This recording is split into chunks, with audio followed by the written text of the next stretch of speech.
Good afternoon or good evening, depending on where you might be. My name is Kevin Michael Grace, and this is the KMG show for Tuesday, November the 17th, 2020. Let's start with some tech talk. I got my ring, my webcam ring, lighting ring yesterday. I didn't have any time before yesterday's show to fool around with it, and then when I started fooling around with it today, it's got the lighting ring and it's got an attachment for a webcam adapter, and various adapters are included.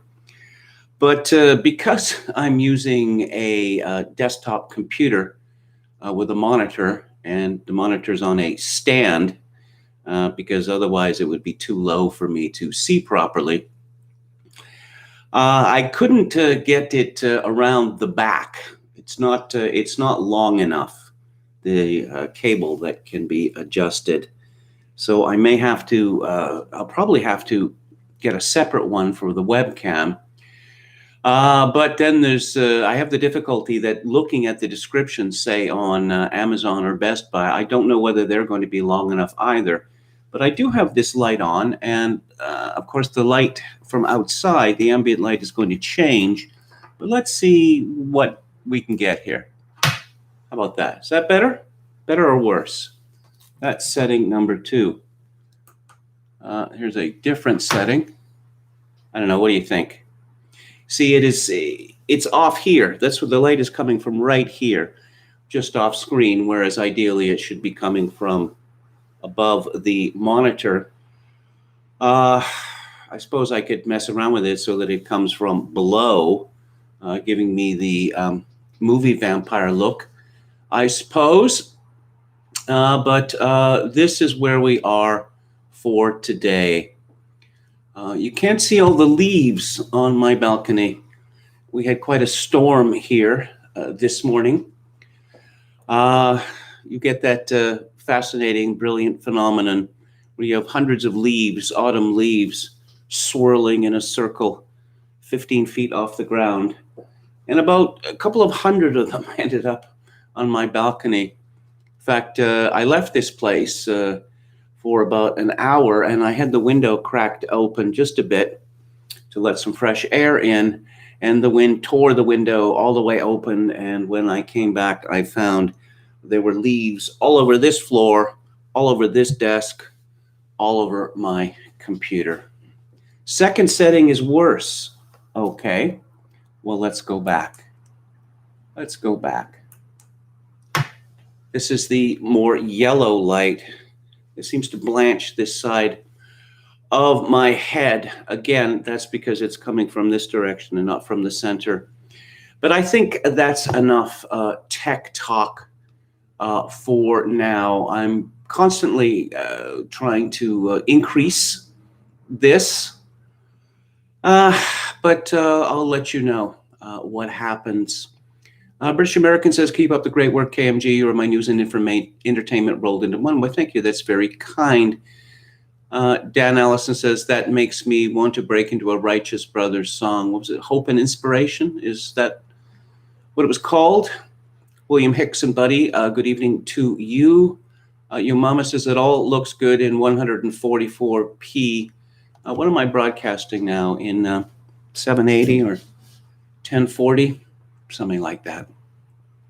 Anyway, so let's talk about Barack Obama, pop music curator of the United States of America. The former president has a book coming out shortly, which is called, if I remember correctly, You Didn't Deserve Me, Part 1. But he has delivered us another list, another playlist. He tweeted yesterday, music has always played an important part in my life, and that was especially true during my presidency. In honor of my book hitting shelves tomorrow, in honor, that doesn't fit, I put together this playlist featuring some memorable songs from my administration. What? Where's the song that's associated with bombing Syria?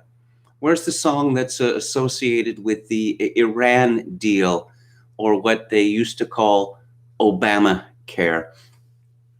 Anyway, the playlist is called A Promised Land because that is the title of at least the first part of Barack Obama's doorstopper. Here's the list. The Wait, which is a cover by Aretha Franklin. The Thrill Is Gone by B.B. King. 2 songs by Beyonce. Halo and At Last. The Times They Are A-Changin' by Bob Dylan. Only in America by Brooks and Dunn. Yeah, I can just see Barack shit kicking it. His pickup. Brooks and Dunn. Maybe a Confederate flag waving on the vehicle. The Rising by Bruce Springsteen. Lose Yourself by Eminem. Wow, he's really sailing close to the wind there. Luck Be a Lady by Frank Sinatra. Always Tomorrow by Gloria Estefan. Rhiannon by Fleetwood Mac. My First Song by Jay-Z. My Favorite Things by John Coltrane. Freddie Freeloader by Miles Davis. Home by Philip Phillips. Michelle by The Beatles. Controversial choice, that one. Cherish the Day by Sade. Signed, Sealed, Delivered, I'm Yours by Stevie Wonder. Sir Duke by Stevie Wonder. And Beautiful Day by U2.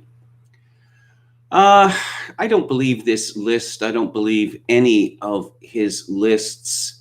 You see this relentless need to check boxes. You got to get everything represented.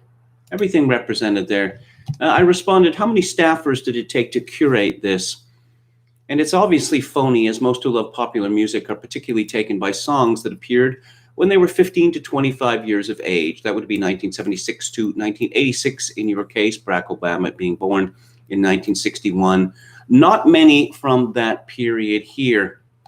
Well, we can discover just about anything pop culture-wise through Wikipedia. And here is the list of Billboard's year-end Hot 100 singles of 1979 being the year that Barack Obama graduated high school. Number 1 for 1979 was My Sharona by the Knack. A few years ago, George W. Bush put out a playlist. I guess this is de rigueur for all politicians now. And I noticed that he had My Sharona on his list. And I thought, I think this is the only thing that George W. Bush and I have in common, that we both like My Sharona. 1979, I guess, was the last year of disco. And it's kind of curious that there is no disco on Barack Obama's list. Once again, the songs that people feel closest to in their lives are typically the ones associated with youth, because youth is the period when we experience the most forceful impressions in our life. I'll just run through the top 10. Donna Summer in at number 2 with Bad Girls. Chic with Le Freak. Do You Think I'm Sexy? By Rod Stewart at number 4. Peaches and Herb with Reunited at number 5. Gloria Gaynor with I Will Survive at number 6. I particularly like Cake's version of that song. Donna Summer again with Hot Stuff at number 7. The Village People with YMCA, a song that Donald Trump obviously loves and is not ashamed to admit that he loves. Anita Ward with Ring My Bell at number 9. And Robert John with Sad Eyes at number 10. And there's Donna Summer again with her cover of Jim Webb's classic MacArthur Park at number 12. We've got the Bee Gees, the Pointer Sisters, Olivia Newton-John, Heart of Glass by Blondie. You see, even Blondie went disco in 1979. The Jacksons are in there. Supertramp with The Logical Song. Billy Joel with My Life. The Bee Gees again. I Want You to Want Me, the live version from Tokyo by Cheap Trick, favorite of mine. Let's see, we got Kenny Rogers, Nicolette Larson, the Little River Band, Toto Sister Sledge, Kenny Rogers, the Village People again with In the Navy. Wings with Good Night Tonight. We Are Family, Sister Sledge. I would have thought that would have been kind of an obvious choice for Barack Obama. The title, the theme. Also, it's a really good song, a song that, well, everyone loves, right? We've got the Bee Gees, Andy Gibb, little brother. He became a star briefly, too, came to a sad end. We got Kiss, I Was Made for Loving You. Come on, that's kind of a fairly obvious choice for Barry, isn't it? Seems to me. You got the Electric Light Orchestra with Don't Bring Me Down. Foreigner with a Double Vision. Don't Stop Till You Get Enough. Michael Jackson from his Off the Wall album, huge hit. You got Diana Ross, the Commodores. But none of those songs are on Barack Obama's list. I had some very amusing talk on Twitter about this, and I think I'm going to go through some of it. Steve Saylor thought this was very amusing. He says, he tweeted, I bet Obama, born 1961, was a really big REO Speedwagon fan and Foreigner. And someone quoted, and I'm going to keep on loving you because that's the only thing I want to do. That is with a picture of Barack and Michelle. That's REO Speedwagon, isn't it? Mockingbird tweeted, LOL, yeah, I'm sure Barack Obama listens to M&M. Jules Roy responded, the inclusion of one country and Western and one Hispanic artist, which just happens to cover every demographic, makes me a tad suspicious. I guess when I'm one of those cynics Obama warned about. Dano the Mano responded, right, that was the mid-late 70s, so he missed the great bands and was raised on the knockoffs. I responded, many people consider The Clash a great band, and there's nothing from them here. Also, no Bowie, no Parliament Funkadelic, no ABBA, and most telling, no disco. Are we really supposed to believe that young Barry Soetoro didn't drag his bell-bottoms to the dance floor for the Bee Gees?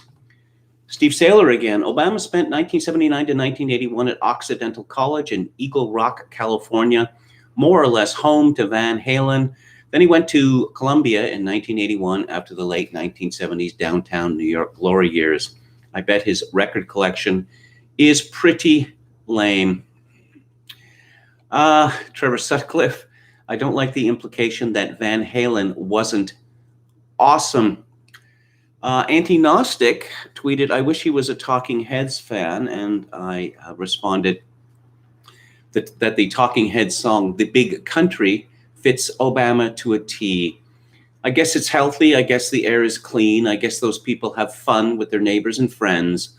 Look at that kitchen and all of that food. Look at them eat it. I guess it tastes real good. I wouldn't live there if you paid me. From Fox Day Respecter, that's what he used to call himself, Romantic Skin. I've only recently discovered Funkadelic, and I'm amazed by the guitar playing. I honestly don't see what others see in The Clash.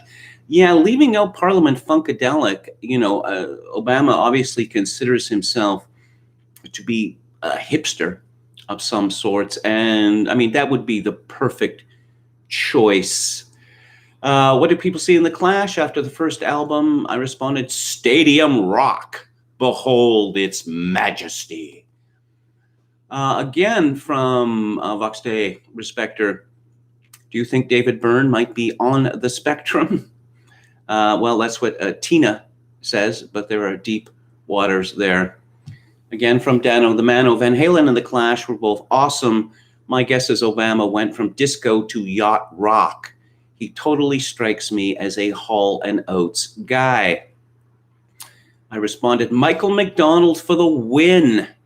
Not that I have anything against Mike. His work with Steely Dan gives him a lifetime pass from me. Hey, why nothing from the Dan on Barack Obama's list? Given what a sophisto he supposedly is, it's suspicious. And Walter Becker lived in Hawaii.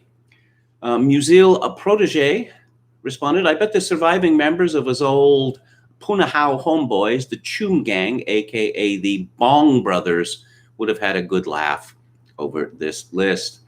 And again from Steve Saylor, right, I bet Obama smoked a lot of Maui Wowie while listening to Pink Floyd's Dark Side of the Moon and Led Zeppelin's Zozo. And he did a lot of coke with his Pakistani buddies listening to Frankie Goes to Hollywood's Relax. Someone said you wouldn't get caught dead calling Led Zeppelin's fourth album Led Zeppelin 4. Well, that's what everyone I knew called it. No one called it Zozo because no one knew what those runes, how they were supposed to be pronounced, or even if they were pronounceable. Narrative Asset Builder, aka Bob Burnett, said the times they are changing because Imagine was too on the nose. I responded, as far as Bob Dylan goes, Barack Obama would have been better off listening to With God on Our Side. It might have made him think. And then it occurred to me, what would be hilarious is if Barack Obama was a massive Blue Oyster Cult fan, but is now too scared to admit it. I can just imagine him and his Hawaiian buddies. Don't fear the Reaper, man. Kiss, lots of Kiss from Steve Saylor. It reminded me of something. Around 1997, I saw a young black kid, about 6 years old, wearing a Kiss Army t-shirt in the Pacific Center Mall in Vancouver at a time when there were next to no black people in that city. It was only then I realized what an enormous phenomenon Kiss won. Again, from Steve Saylor. I do think that Obama really does like Steve Wonder a lot, although I fear his favorites are actually Ebony and Ivory, and I just called to say I love you. To which I responded, 100% guarantee if Obama were forced to choose his favorite Stevie Wonder song for a published list, he'd choose Living for the City because it's gritty and all. It is a fine track, though. And I'm reminded that from Museo Protege that Kiss had a huge influence on mid-'80s Minneapolis and early '90s Seattle grunge scenes. Paul Westerberg and the leader of the Melvins both spoke reverently of them. I was shocked, kind of bubblegum to me as a late '70s college boy. Well, Nirvana covered Kiss's Do You Love Me? JCD 1974 said, music from my administration. What does that even mean? Obama is like the college professor who tries too hard to appear cool to his students. And from, I don't know how to pronounce this, KLEJDYS, this was pretty good. Uber beta Kurt Cobain channeling the betaist of rock stars, Paul Stanley. Again, from Steve Saylor, John Updike, who was born in 1932, wrote an honest essay on his pop music tastes, mostly how much is that doggy in the window type late 1940s pop songs. The last new song he could remember was Hey Jude in 1968 when he was 36. Just so. Male pop music fans and serious pop music fans are all male. Check out at around 35 at the latest. There was John Peel, but his type is very much an exception. When asked, they say, I like all kinds of music, which means I don't care for new music anymore, or even I don't really like music much anymore. Again, from VDR, Vox Day Respecter, guys, I found Obama's favorite track, Starships, We Built This City on Rock and Roll. Cruel. Too cruel. But this is what James Burnham would have called a generic bullseye. And I mentioned this before because Barack keeps coming up with these playlists, which I find exceedingly dubious and pandering. But how to tell whether a famous man's playlist is real? It contains anomalies, dark horses, outliers, as in, who are these guys? I never heard of them. Or you can't like this. It's terrible. Every one of Barack Obama's picks ticks a box. Coltrane, hard bop would give him a nosebleed. Let's see. Zeal, or Your Lying Eyes, commented, my favorite things is very accessible, Coltrane, though. It is, until the skronk, the infernal tootling, as Monty Burns called it, kicks in. Ooh, and from Devin Graham, very cruel. Obama seems much more like an Aldo Nova fan than Van Halen.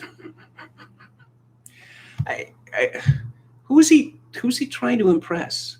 Who's he really trying to impress? I'm going to talk a little bit about what's happened to music and the branding of music a little later in the show. 1350 Committee for Change asked, I wonder what Keir Starmer's favorite pop song, Keir, or Sir Keir Starmer, is the new leader of the Labour Party. And I responded, David Cameron has claimed famously to love the Smiths. So I suspect that Sir Keir would choose something by Happy Mondays or the Stone Roses. Yeah, let's go back to the chat here. Obama, CIA Man by the Fugs. Hey, that's a good choice. If you know the movie by the Coens, Burn After Reading, that's the song that plays over the credits. The Fugs were kind of disgusting. I guess they were a alternative, real alternative band of the 60s and 70s, but they were often quite amusing. Okay, so what else do we have here? So long as you stay away from clip-on ties, you should be okay. I notice it's with the sun going down here, my face is starting to get a little sheeny, but I can adjust that. Soul and Heart's Inspiration. Okay. Walrus Libertarians need some eye candy for a co-host. Yeah, I can barely handle doing this myself. Metal Mike says Obama's playlist, War Pigs by Black Sabbath. Yeah, that is an excellent choice. Of course, the opposite of his administration. Was it Bill Ward that wrote the lyrics for Black Sabbath? But let's read. Let's read from the wisdom. Generals gathered in their masses, just like witches at black masses, evil minds that plot destruction, sorcerer of death's construction. In the fields, the bodies burning as the war machine keeps turning, death and hatred to mankind, poisoning their brainwashed minds. Politicians hide themselves away. They only started the war. Why should they go out to fight? They leave that role to the poor. Time will tell on their power minds, making war just for fun, treating people just like pawns in chess. Wait till their judgment day comes. Now in darkness, world stops turning, ashes where the body's burning. No more war pigs have the power. Hand of God has struck the hour. Day of judgment, God is calling. On their knees, the war pigs crawling, begging mercy for their sins. Satan laughing spreads his wings.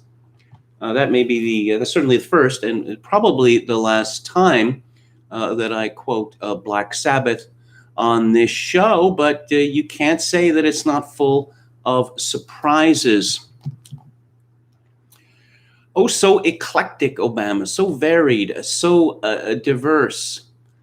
Yeah, again, his music was especially important to him after he got president. I would have thought, and I've read presidential memoirs. I've read biographies and histories.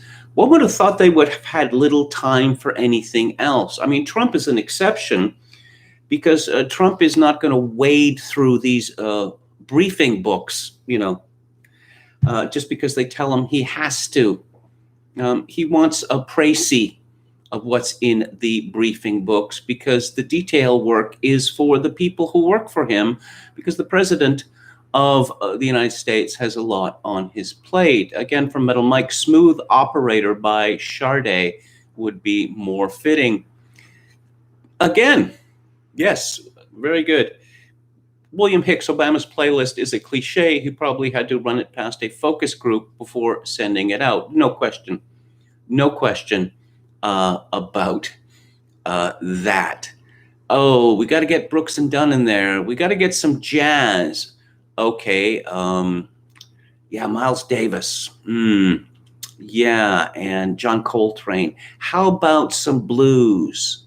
B.B. King. Really?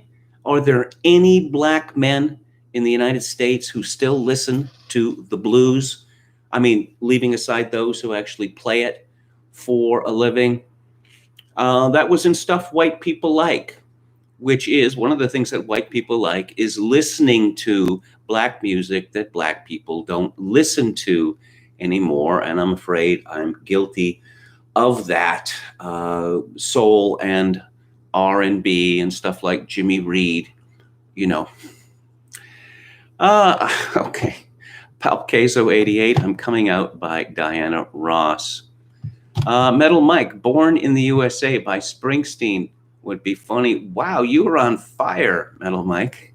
That's really quite good. Okay. Lola by the Kinks is How He Met His Wife, says Metal Mike. That song Lola, its lyric is open to a great deal of interpretation. It really can't be pinned down. Oh God, yeah, we're certainly going in one direction here in the chat. Buddy mentions a song by Aerosmith. Dude looks like a lady. Dan Ellison says, I would think Obama would be a big fan of Evelyn Champagne King. If you've ever seen Whit Stillman's The Last Days of Disco, I'm a big Whit Stillman fan. I had a lot of trouble with that movie because, you know, I hated disco. I was one of those death to disco guys. You know, now we call it dance music, and you know we all love it. But if you know the movie, the people who star in it, they go to this place called The Club, which is clearly based on Studio 54. And they have these witty conversations therein. I never went to Studio 54, but I did go to the Palladium, which was the club that the people behind Studio 54 opened after Studio 54 closed. It was on the old Academy of Music site, I believe on 12th in New York City. And my experience, I thought, okay, is this disco going to be like every other disco I've been to? Yes, it is. That the kick drum is punching you in the sternum like this, even before you get into the club. And there's no conversations possible in a disco. There is simply leaning over to someone, putting your hand around their ear and shouting into their head. But as I say, I like Whit Stillman quite a lot, and it seemed to me that he was getting at something in this. And I think that Stillman has a contempt for rock music. I mean, rock music of the 70s type that had intellectual and musical pretensions. I think that's why he much preferred disco, because there's no pretensions there, either musically or intellectually. Oh, geez. The hits just keep on coming. William Hicks says, Boys Don't Cry by The Cure. I quite like that song. Actually, I quite like that song. William Hicks says, Talking Heads, The Clash, come on. No, I just don't see... like he was in the Tune Gang, right? I don't see Barack Obama then or now as a person who's particularly interested in music. Back in the day, back when 79, when Barack Obama graduated high school, music was expensive. There was free music on the radio. But FM was rubbish at that time, and so you were stuck with AM, and albums cost a lot of money. And typically, unless you were a real music fan, you had a few albums which you played over and over again. And you went to your local record store, and what they had was typically, what you got. It took a fair amount of effort to assemble a good or varied record collection in those days. Also, if you've ever seen that Barry Levinson film, Diner, and one of the young men in Baltimore of the 1950s, he is a pop music fanatic, and they are of a certain type. You touched my records. You didn't put them back in the sleeve. What is that, a fingerprint there? They're out of order now. Barack Obama does not strike me as that kind of person. Professor Jonathan Pohl says, does Obama like white people music? It doesn't seem so. I didn't notice any Queen on that list. Come on. We Are the Champions. That is like the anthem of neoliberalism. That's the anthem. Yo Mama, KMG, please do True Stories for Theater Thursday. Well, thank you for the suggestion. Metal Mike, Maneater by Hall & Oates is fitting too. Buddy, Christopher Cross, Best Yacht Rock. Have you ever seen the SCTV? It wasn't just a bit. It went through. It was all integrated, all of these different bits. And the great Rick Moranis, who was talking about yesterday, he plays this VJ. I think this was even before MTV, called Jerry Todd. Jerry Todd. And so he's playing these made-up videos, most of them. I particularly liked, he was doing these MOR versions of new wave songs. I think I'm turning Japanese.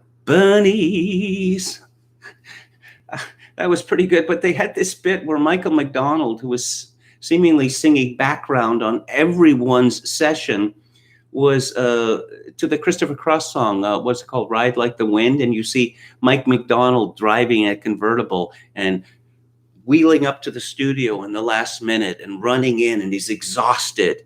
But then he sings his lines, and there he is out jumping into the convertible again because he's got another session to do. Rick Moranis is a genius. Fire of Unknown Origin is best BOC album, says Professor Pohl.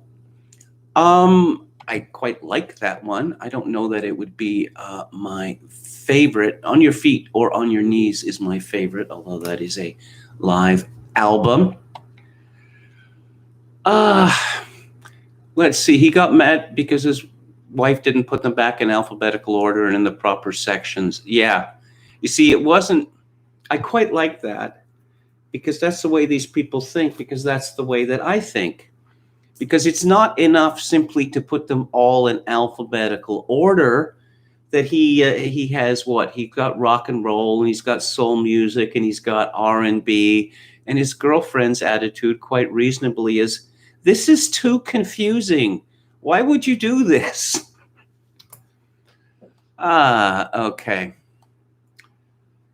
AlphaGo, has Kevin rearranged his bookshelves according to the spectrum? Highly unlikely. I don't know what spectrum that is.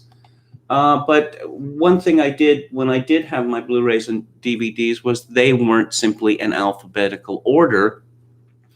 If any director had 5 or more movies, they got their own section, which was filed within the alphabetical order. So if I wanted Scorsese or whatever, I could go to SC and see all of the 15, movies that he made, instead of having to, look them up or remember them and then search all over the place. But again, there's a kind of fanaticism or even spurginess that one associates with people who like to curate music. I remember, Kurt Cobain used to make lists of his favorite this or that. And there were some odd choices. There were some odd choices in there. There was an album called Red by a group called King Crimson, which was in his top 50 list. And Robert Fripp, who was one of the founders and the only fellow who's been with the band since it started, in 1969, he was astonished when John Wetton, the bass player in the band, told him this. Colby Kosh, who works for the National Post, he is one of these people like me.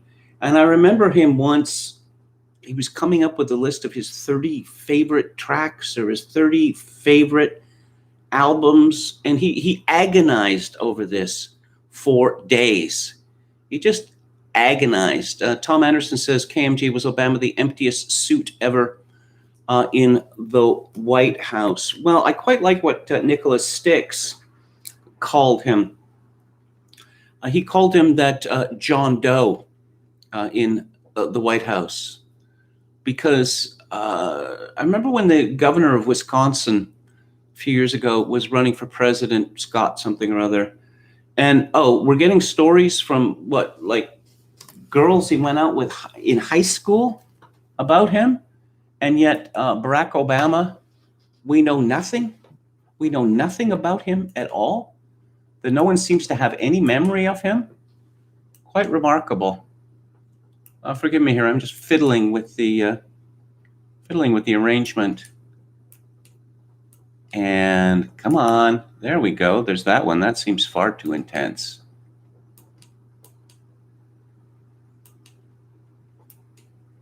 How about that? I think that's better.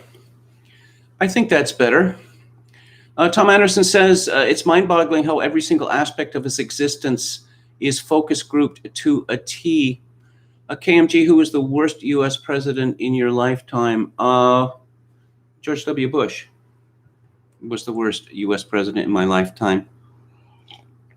Although it's, I suppose, LBJ, that'd be arguable. There was the endless catastrophe of the Vietnam War. And there was the Great Society, the new Constitution, as it's been called. I don't think LBJ was certainly, he was a corrupt man, but he was quite sincere in what he was trying to accomplish. It's just that no one seemed to think through what the likely consequences were. I guess shortly afterwards, Daniel Patrick Moynihan, he understood what the likely consequences were going to be, and they were not good. And in one last piece of Obama news, and I'm looking at him speaking at a Biden rally in November 2020, and he's so old style. He's so superannuated. He's not wearing a jacket. He's not wearing a tie. His shirt is open. His sleeves are rolled up, which is the whole Tony Blair thing. Oh, I'm just like you. I'm a regular guy, and I've rolled my sleeves up because what? I'm going to start digging a ditch or something? I'm going to put up a shelf in the kitchen? No, it's all so phony. This is from a Recode by Peter Kafka. Back in 2008, Barack Obama famously harnessed the internet and social media to help win the White House. He kept the embrace once he got there. Now he worries. Did he now? He seemed to have a lot of trouble with memes, reduced to mumbling about okie doke. Now he worries that the internet and social media help create the single biggest threat to our democracy. Obama has been saying a version of this for 4 years since he left the White House, but his words are getting steadily more pointed. He's clearly sounding an alarm, but it's not exactly clear what he thinks we should do about it. His latest critique comes in a new interview between Obama and an Atlantic editor, Jeffrey Goldberg. Well, we know exactly what Jeffrey Goldberg wants to do about it, which is shut them down. Shut the right wing down. Everybody who is to I don't know. The right of Joe Biden needs to be shut down because they're peddling misinformation. They're dog whistling. They're peddling racism. They're responsible for COVID-19 deaths. I just, you get a reaction. You see this in American politics. You see it in politics all over the world. That you get 6 years or 8 years of one man or one woman. Or what did they have in Britain? They had, 11 or 12 years of Margaret Thatcher. And the person that succeeds is a very different person because people want something else. Obama has made it clear, and I gather he makes it clear in his book, that he sees the election of Donald Trump as being a rebuke to him personally, a slap in the face, as it were. Now, I think to a large extent, it's a reaction to the forever wars, the neoliberalism, the smug elitism of the Obama years, but also to a large extent, it's just, okay, you are this priggish, effeminate fellow, and we want someone who's very different than you. There's really no reason to take it seriously, but Barack is, he's very inward looking. He's very inward motivated. He just sees the whole world as, I don't know. John Henry Newman once wrote, and he saw this as kind of an intellectual exercise. He wrote this in his autobiography, that he said that when he was a young man, he saw God and himself as the only two real entities in the universe. Now, he later rejected that. It's clear to me that Barack Obama sees God and himself as the only two real entities in the universe, and he's not so sure about God. So what is the latest hysteria from the Drudge Report? Kamala returns to Capitol as VP-elect. That's pretty thrilling. Biden privately tells advisors he wants to avoid investigations of Donald. Well, come on. They've become so transparent. What that story means is concede, okay? And then we won't try to put you, your family, and your supporters in prison. They're going to do that or try to do that. Anyway, Saudi war drums over Iran. Oh, so supposedly Trump has just a few weeks left in his presidency. And despite the fact that he's made it clear that he didn't want to be the president starting all these wars, no, he's going to start one with Iran now. No. It's not going to happen. Harvey Weinstein gravely ill in prison, COVID likely. Oh, yes. Are we at that point now? Epstein didn't kill himself. Biden didn't win. Weinstein didn't kill himself. And the latest COVID hysteria.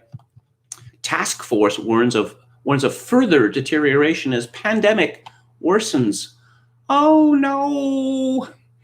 Maryland governor pleads with non-believers. This is not the flu. It's not fake news. When you have to say something like that, you have lost.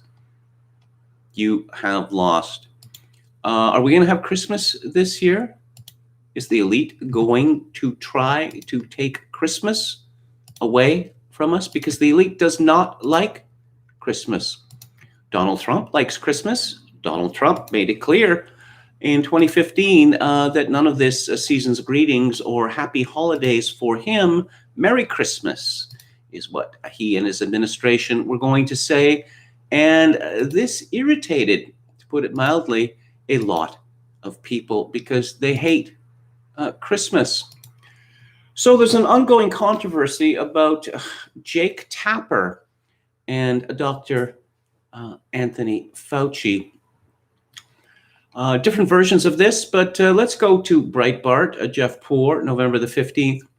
During a dialogue with the National Institute of Allergy and Infectious Diseases Director, Dr. Anthony Fauci, that aired on Sunday's broadcast of CNN's State of the Union, host Jake Tapper asked about the possibility that holidays could be safely celebrated under the threat of COVID-19.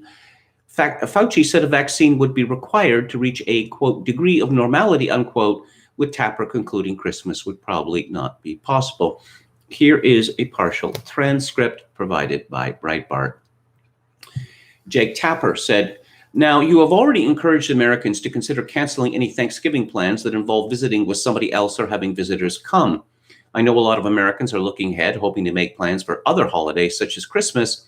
But when do you think Americans will next be able to gather safely together for family events like this? Are you suggesting it probably won't be able to happen until, I don't know, Labor Day 2021, Thanksgiving 2021? You see, this is a loaded question because why Labor Day? That's in September. Or why not the 4th of July? Why not Memorial Day? Why not Martin Luther King Day? So we see which direction Jake Tapper is pushing there. Fauci responded, "You know, it depends on a lot of factors, Jake. For example, we have vaccines now. The first one that came out was highly effective. I anticipate the second one likely will be comparable. You never can tell until you see the data, but it would be comparable. That is great.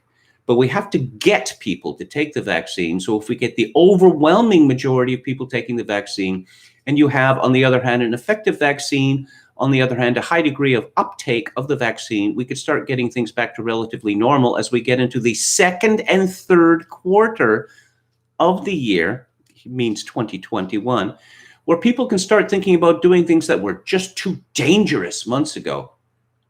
But we have got to put all of those things together, Jake. We can't just wish it happening. We've got to get the vaccine. It has got to be deployed, and we can't abandon fundamental public health measures. You can approach a degree of normality while still doing some fundamental public health things that synergize with the vaccine to get us back to normal." Tapper. So not until the second or third quarter of 21, though. Christmas is probably not going to be possible. Fauci. Yes, I think that if we get most of the country vaccinated in the second, third quarter of the year and the vaccine continues to prove its efficacy and people adhere to those fundamental measures, I think we can start approaching the degree. It's not going to be a light switch, Jake. They all speak from the same memo. We are not going to turn it on and off, going from where we are to completely normal. It's going to be a gradual accrual of more normality as the weeks and the months go by, as we get well into 2021. Now, this seems fairly straightforward to me, that Jake Tapper encouraged Dr. Fauci to say that Christmas was canceled. In effect, you couldn't have a normal Christmas, too dangerous. And Fauci said, yes, I agree. We're talking about assuming the vaccine, everyone takes it, overwhelming majority of people take the vaccine. Then we can look at the second and third quarter of 2021 for getting back to normal. Now, people getting together in the United States for Thanksgiving, which is, as Peggy Hill would say, in my opinion, the day before Thanksgiving is the busiest transportation day of the year. Yes, I love that, in my opinion. But no, and it is normal for Americans to get together, for families to get together for Christmas. And Jake Tapper and Dr. Fauci seem to be saying not this year. You heard what I read. I read the transcript, but Mediaite is not happy about this. CNN trolled, this is from Leah Idlibi. CNN trolled Fox News for claiming that Jake Tapper wants to cancel Christmas, calling their story on the topic misleading and warning that Santa is watching. Fox News published an article on Sunday that said Tapper suggested canceling Christmas this year due to the coronavirus pandemic. The article claimed that Tapper announced Christmas is probably not going to be possible this year, while in reality, the anchor was actually asking the infectious disease expert if Americans can safely celebrate together. Oh, I see. So we can have Christmas if we're alone. No church services, nobody getting together for a big Christmas dinner, but it's still Christmas, right? CNN's Twitter account took aim at Fox News for twisting Tapper's words to mislead people before asking them to please stop lying because Santa is watching. CNN Communications says this article has clearly twisted Jake Tapper's words to mislead people. You can read the full exchange below, and please stop lying, Fox News. Santa is watching. Yeah, okay. Yes, let's read again exactly what Jake Tapper had to say. I know a lot of Americans are looking ahead, hoping to make plans for other holidays such as Christmas, but when do you think Americans will next be able to safely gather together for family events like this? I know that Jake Tapper is not a devotee of midnight mass or any religious services on Christmas, but a lot of people not named Jake Tapper, a lot of Americans not named Jake Tapper. This is a very important part of their Christmas celebration, as well as people flying or driving across the country to assemble at a family member's house or for, Christmas Day, maybe the next day, maybe a few days or whatever. There is no possible misunderstanding of what Jake Tapper and Dr. Fauci were saying, which is that Christmas, as we have known it, is canceled this year because it's too dangerous. Here's another example of fact checking. Well, actually, Jake Tapper didn't say that Christmas was canceled.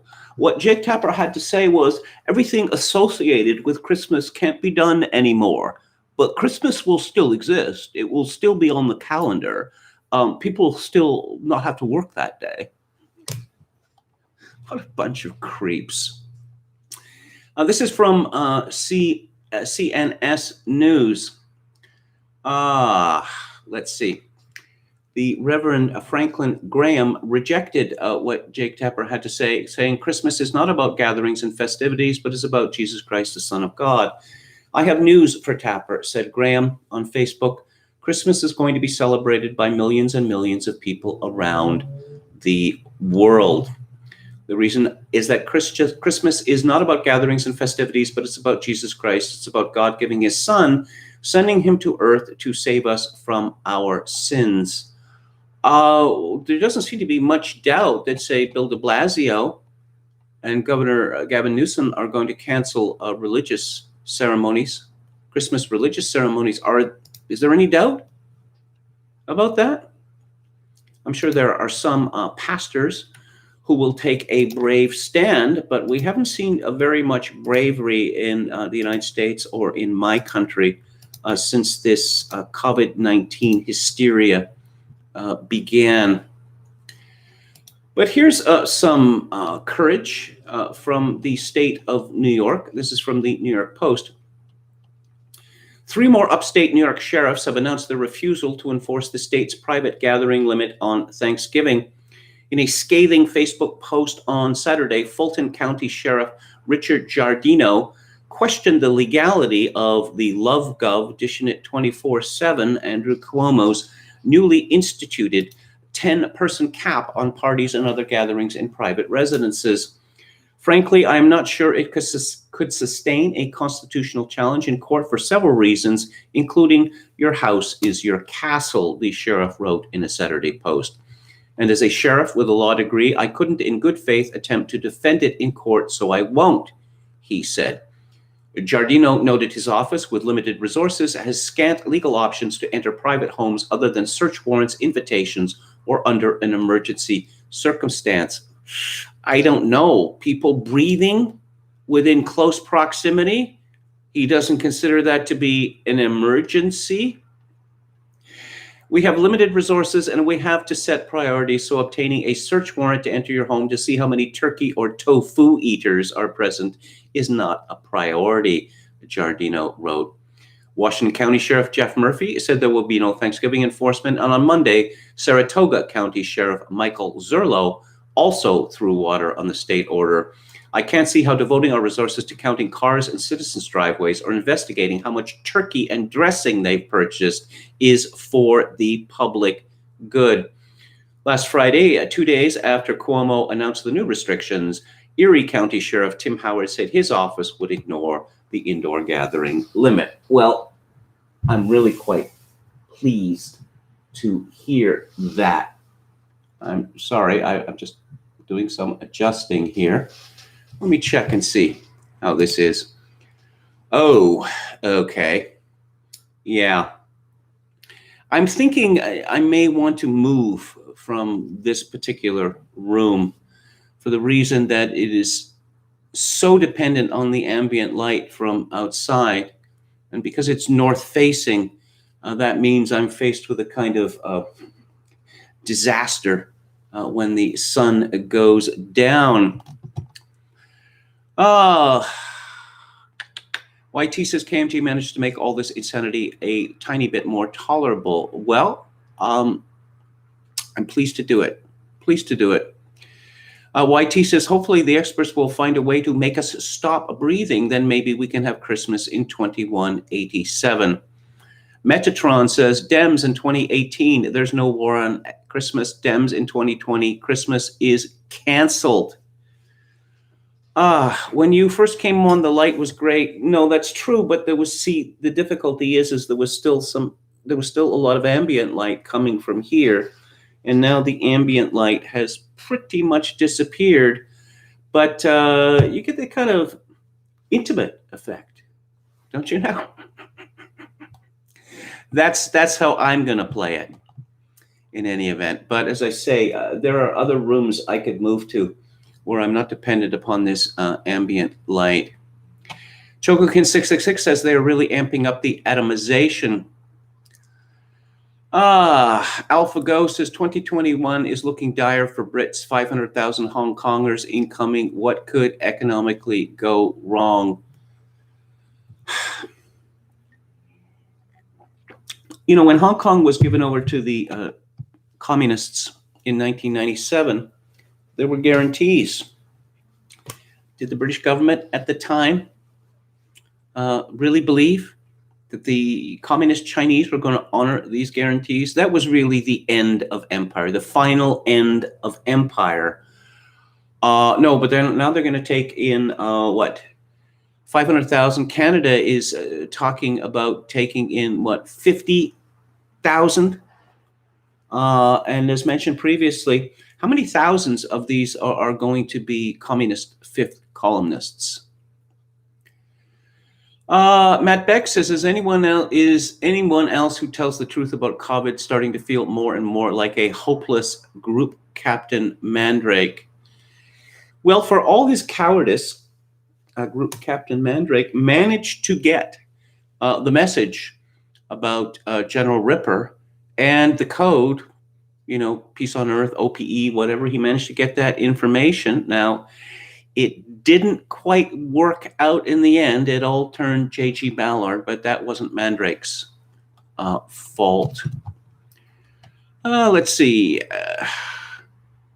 Canada should hire me, says Jonathan Pohl. Well, I hope you get a job somewhere. Charlie Rose show lighting, says David Wright. Okay. And yet no one wants the Boers, says Metatron. Well, a Canadian immigration judge has already ruled that these stories about the Boers being murdered on their farms, it's conspiracy theory. It's made up. We're not taking any here because when I hear these people from Hollywood saying, oh, we're going to move to Canada, it's just unbearable if Trump wins. It is quite difficult for white people to move legally to Canada. Purity of essence, yes. A Hikma Warrior says, feel safer in Istanbul at 4 a.m. than in most Western cities at noon. Oh, a random number generator says, I'm running behind, but I just want to comment about how much I love the KMG Boomer Tech updates. Well, glad to be of service. Okay, let's get back to it here. Oh, how long should masks be worn? I discovered, I suppose I've seen this before, but I clicked on one story and there was a whole host of stories that we're going to be seeing a lot or hearing a lot from this site in future KMG shows, and it is Yahoo Life. It is the publishing arm of Clown World, or the Bugman Homeworld.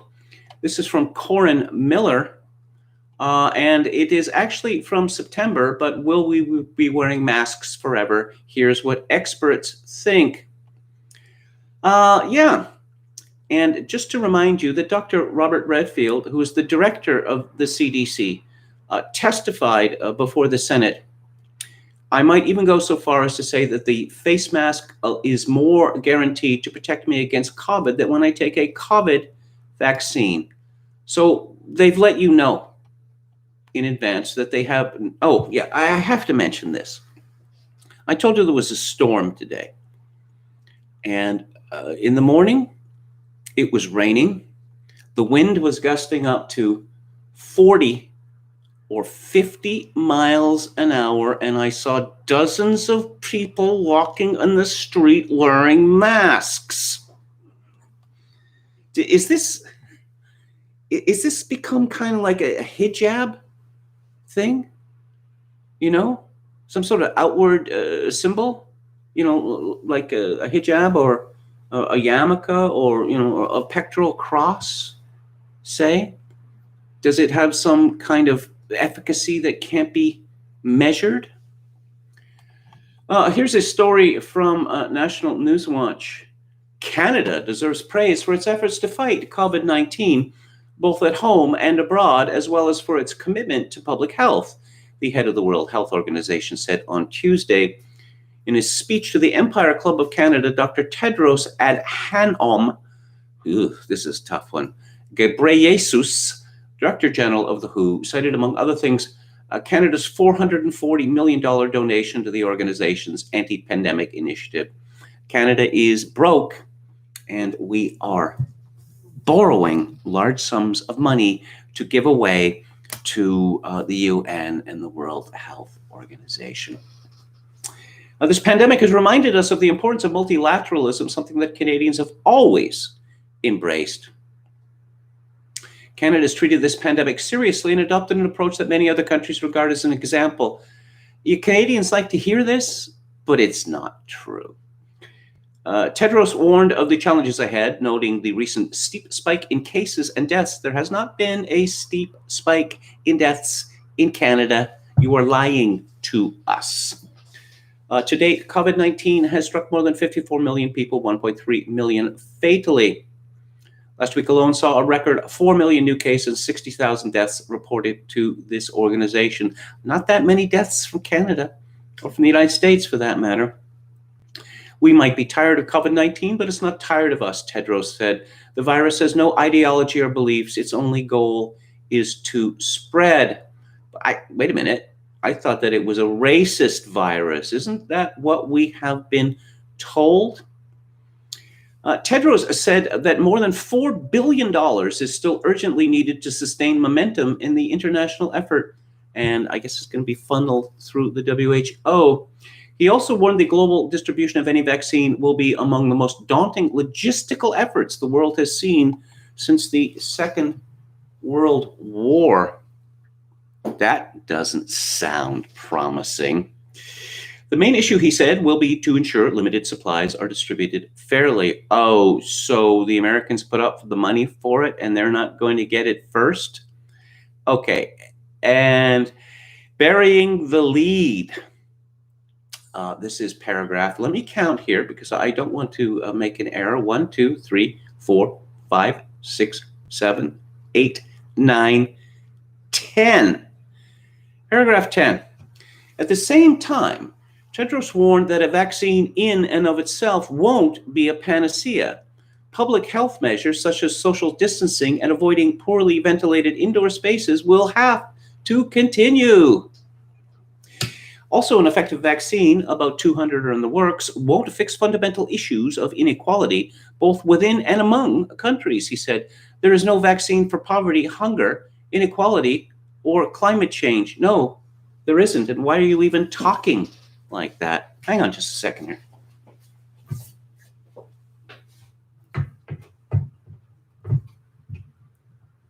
Okay. Does that change anything there? Let's have a look. It doesn't seem to, not much. No, again, I'm only getting one side. I apologize for this, but there's a certain amount of this that I have to do in real time, you understand. And I think that's a brighter light. Okay. Tom Anderson says, Tokyo metro area population 40 million, never locked down. Everything is open there and people are behaving as normal, but their COVID numbers aren't apocalyptic. One of the reasons their COVID numbers wouldn't be apocalyptic, if you can use that word, is because the Japanese are substantially healthier than we are in North America. Yes, I was waiting for the Charlie Rose innuendo, and here it is.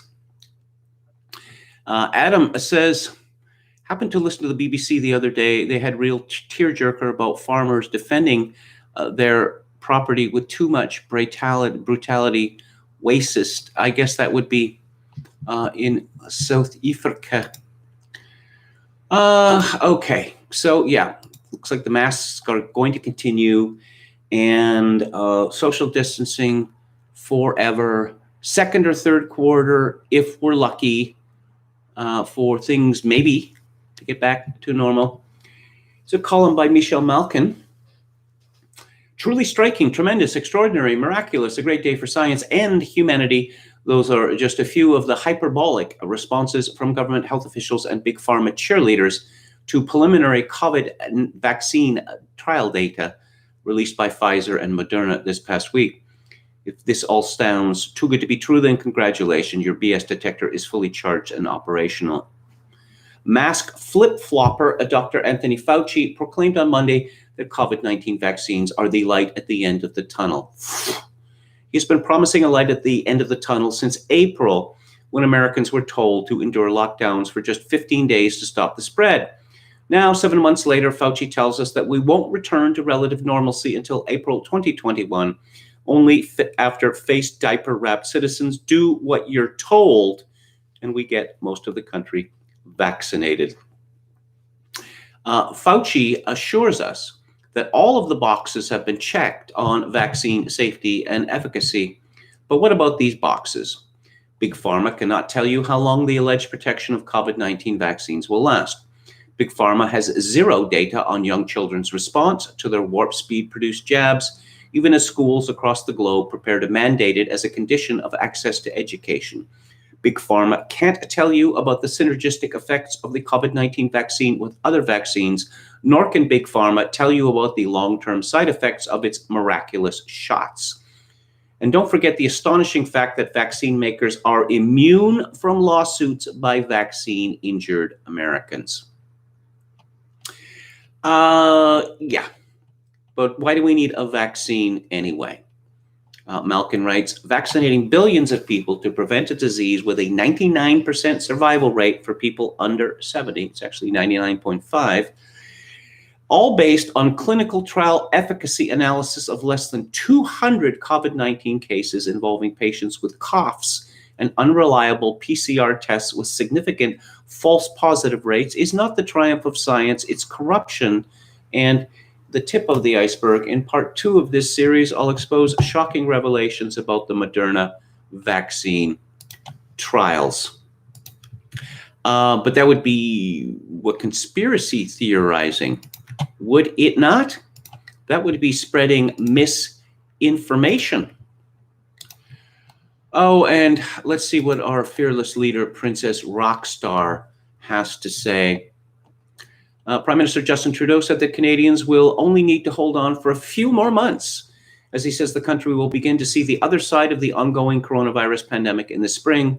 However, he warned that Canada is in for a, quote, tough winter, unquote. This is the exact words that Joe Biden used. Again, they all get a memo. People just need to hang on. It's not forever. It's only for a few more months, Trudeau said in an interview for the Mike Farrell show. They've been telling us it's just for a few more weeks. Since when? March? April? How many times can this boy cry wolf? We can do what we need to do to keep our loved ones safe, and mostly as well keep our frontline workers from being overwhelmed and our hospital rooms from being overfilled. Trudeau warned that as things stand now, Canada's COVID-19 case counts are heading in the wrong direction. I think what we're seeing now is a rise in cases that is extremely dramatic and alarming and exactly the wrong trend line. So if we can reverse that and start to flatten it massively, that would be great. Again, flattening, that goes back to the spring. Why don't you talk about deaths, Princess Rockstar, Dr. Theresa Tam? No. Why don't you talk about that for all of the panic in the province of Alberta, the average age of death there is 82. 82. Oh, how about Christmas? During a Friday interview, Trudeau said that if that 10,000 number becomes a reality, Canadians can be expected to hit by a whole bunch of different restrictions at Christmas. If we manage to lessen that, there might be fewer restrictions. I don't think anyone can imagine a Christmas that is going to be exactly the same as it was in 2019. And the 10,000 numbers refers to daily case counts of more than 10,000 by early December.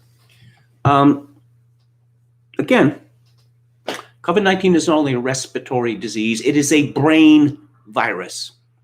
If the number of so-called cases of COVID-19 is going like this, and the number of deaths is going like this tells you that this is good news, that COVID-19 does not constitute a threat to the vast majority of Canadians, Americans, Britons, Frenchmen, Germans, whoever. It simply doesn't. Now, if the average longevity for someone in Canada was 100 and people were dying at 82, I can see how that would be a problem. But the average age of longevity in Canada, the United States, is not 100. In fact, it is a lot closer to 82. As mentioned previously, the average longevity of someone entering a long-term care facility in the United States is 5 months. 5 months. Despite all of the people I see wearing masks, it is not mandatory in my province of British Columbia. Dr. Bonnie Henry, who is our chief latrine walla, who actually has fan clubs on the internet because we all love bureaucrats now, right? Do people really think that, when she's not in front of the podium, that she puts on her lab coat and she rushes to a laboratory and messes around with petri dishes and pipettes? Do people really believe that? She's a bureaucrat. Let's see, masks. Our actions have helped to keep our hospitals, schools, and workplaces open and protect the ones we love. Not those people living in old age homes. They weren't protected at all. And the people in charge of them fled in terror. Such essential actions include maintaining a safe distance from others, cleaning our hands, and staying home if we get sick. Using masks appropriately is another important example of an individual act that results in a collective good. Each of these is a layer of protection to guard against a virus that never rests. Some people are asking when we will see masks mandated in BC. The answer is that they already are. The mandate to use masks appropriately is a cornerstone of businesses and organizations' COVID-19 safety plans and is embedded in our healthcare facilities, operational policies, and restart protocols in other public institutions. Despite how it might appear when we watch the news or go on social media, research shows that most of us in BC are doing the right things most of the time.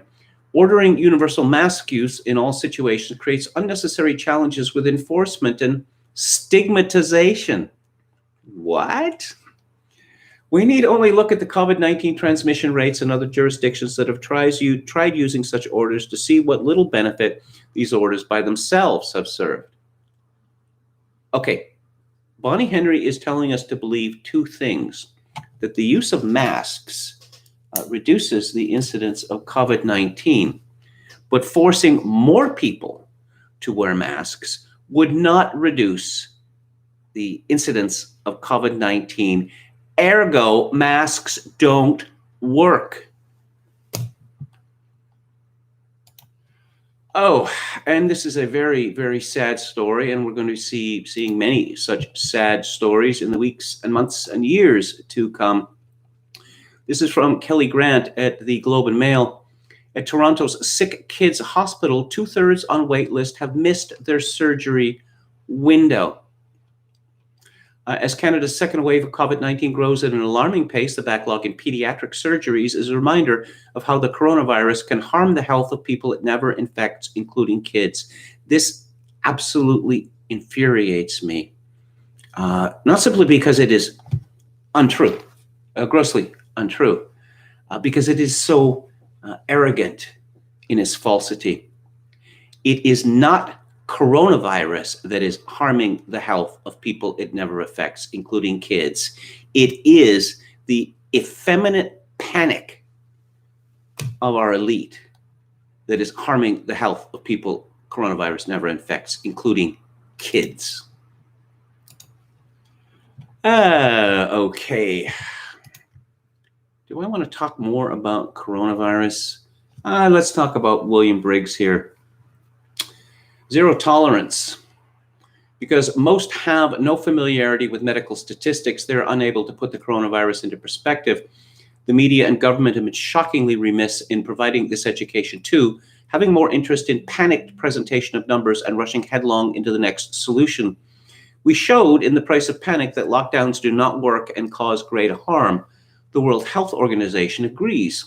In a 2019 report, quoted often here and in the book, they recommend not locking down during a pandemic, especially when it becomes clear what the various mortality rates are. Lockdowns cost lives, they do not save them. The public media and government alike seem to have adopted a zero tolerance policy on COVID deaths or even cases. The scare quotes are necessary because what you hear called cases are largely not. They are mostly merely infections, the majority of which are past, mild, asymptomatic, and false, i.e. not real. There are also many repeats on the same individuals reported as new. A case is an individual seeking and requiring treatment, which most people infected with this bug do not. We will never reach zero COVID deaths. We have never reached zero flu and pneumonia deaths and never will.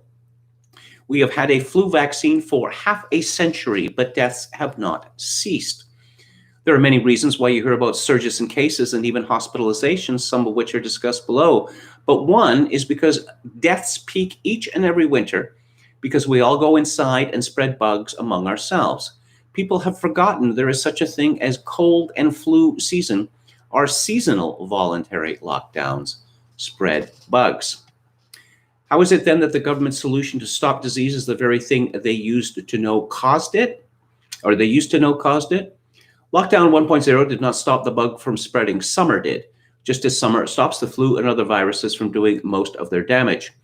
There are some twists to this because of the timing of how the coronavirus bug started late and migrated throughout the country, but now it appears to fit the normal seasonal pattern. We never panic about flu, yet we do about the coronavirus. Hospitals are routinely overrun every year because of flu, yet none remember press headlines about this, and there have been plenty. It's not the press didn't try to juice a panic before, it's that their efforts failed because we are so used to flu. And he talks about the perspective plot, which contrasts COVID deaths with flu and pneumonia and all other deaths. And yes, the big question is, well, first of all, how many people die in the United States on average each and every year? Well, it's around 3 million people. So how many excess deaths over average have we seen in 2020? And the big question is, how many of those excess deaths can be attributed to COVID-19 as opposed to Oh, I don't know, suicide, heart attacks, stroke, conditions associated with morbid obesity, such as diabetes. But I guess we'll perhaps one day we'll look into that. It won't do us any good. That's assuming we're ever not locked down. And I'm thinking that it may take an insurrection or something close to it for lockdowns to end. Speaking of obesity, this is from Katie Feehan in the Daily Mail. The UK's former chief medical officer has said thousands of COVID-related deaths could have been avoided if the government had tackled the country's obesity crisis. Professor Dame Sally Davis said the country's high death toll is down to the country's obesity rate and the structural environment, which allows junk food adverts and large portion sizes.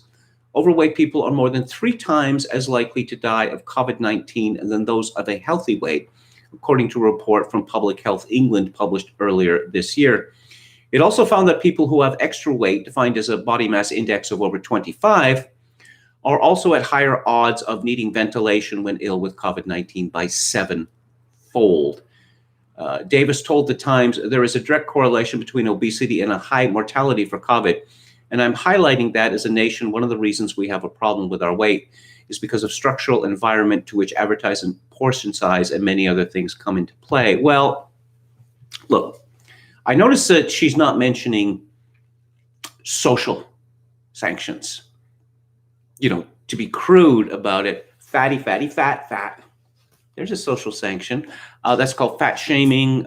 It is not allowed anymore. You can get in very serious trouble for it because people are fit at any size. We're actually supposed to believe that Lizzo say, oh, she's tremendously fit. Look at her twerk. I would not be surprised that if in the midst of one of her twerking fits, she had a heart attack or a stroke. Oh, but look, she's an inspiration to us all. You know, what people call large portions, other people call cheap meals. I certainly wouldn't like us to get to a position where, your piece of meat is not allowed to be any bigger than this, or your piece of pie is not allowed to be any bigger than this. Yeah, I understand that food is tastier than it used to be because fat has been replaced with sugar, particularly corn syrup, but it should still be possible for people to regulate their own behavior with regard to food, regardless of how tasty it is now. Here's another example. We don't hear about 3 meals a day anymore, do we? We've become perfectly used to the idea of people shoving food in their mouths and drinks high in sugar, such as various types of coffee preparations, all day long. This used to be considered to be a form of gluttony, but now it's considered to be a form of personal choice, and so it must be celebrated. Who am I or anyone else to tell anyone else when they should be eating? Well, one thing that we can say is that people who never stop eating, unless they are professional athletes, are going to become enormous and also enormously unhealthy. Let's go to Toby Young at Lockdown Skeptics. The health minister, Matt Hancock, did not have a good day yesterday. It began with an interview on Good Morning Britain in which Piers Morgan attacked him unrelentingly for refusing to appear on the program for the previous 201 days. Did you support the boycott? Piers Morgan asked. Did you agree with it? Gurning and waffling didn't really cut it. After cataloging all the health failures on Hancock's watch, Piers told him he should resign. That was followed directly afterwards by an appearance on Julia Hartley Brewer's talk radio show in which she pressed him on whether the government had ruled out a mandatory mass vaccination program. Honestly, I've learned not to rule things out during this pandemic because you have to watch what happens and you have to make judgments accordingly, he said. That surely wasn't part of the script. It reminds me of the In the Loop, the Armando Iannucci movie, where a junior minister says on a BBC interview that war is unforeseeable.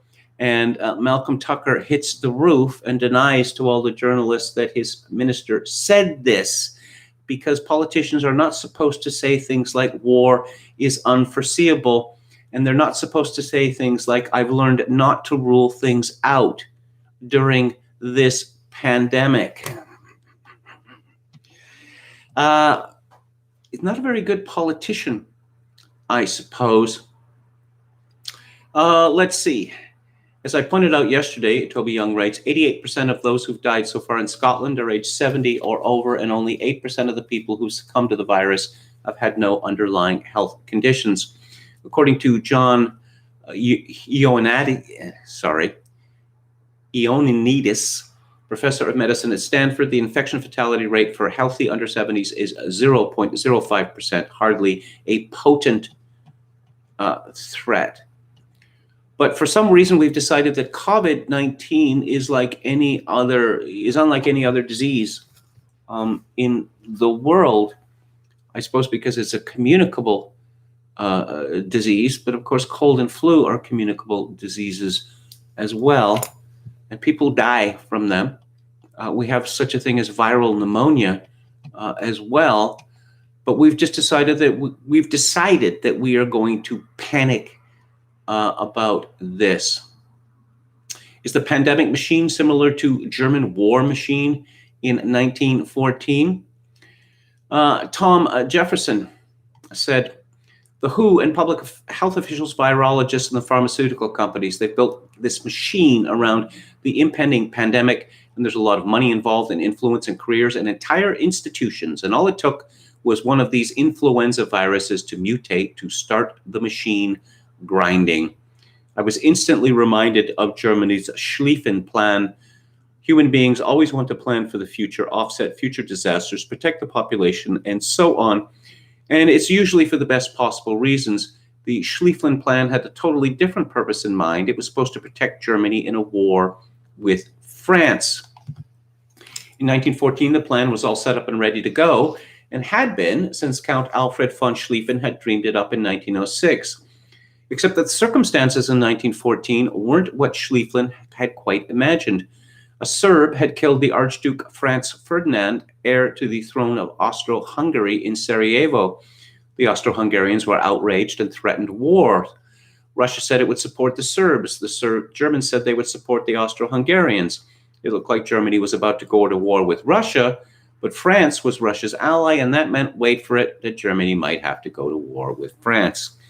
And that's when the Schlieffen Plan came off the shelf, and how a conflict that started in Sarajevo ended with a war between Germany and France, leading to 4 years of unbelievable brutality and bloodshed, millions killed, and a fallout that echoes down to today via the Second World War. Let's not forget that huge amounts of money were involved. Every one of the belligerents believed they could get their defeated enemies to pick up the bill.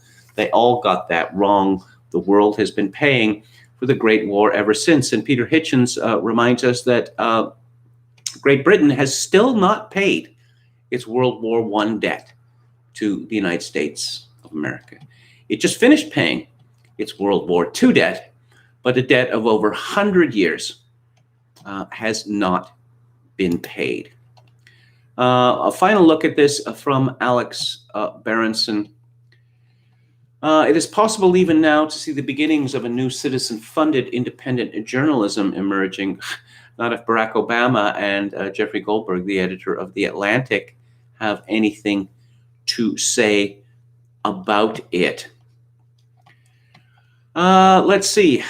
From a reader in Oregon whose parents are 92 and 88, the facility has forbidden my sister from entering because they are, quote, not completely isolated, unquote.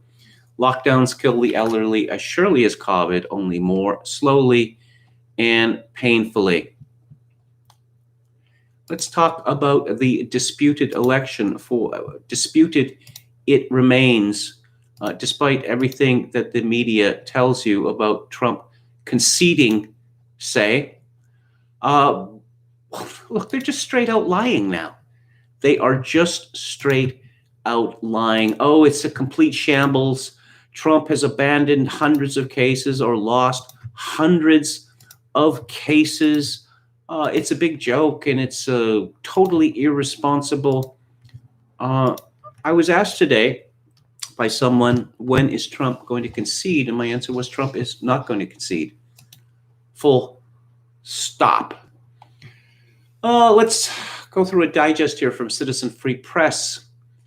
Edward Snowden posts video showing how simple it is to hack voting machines used in swing states.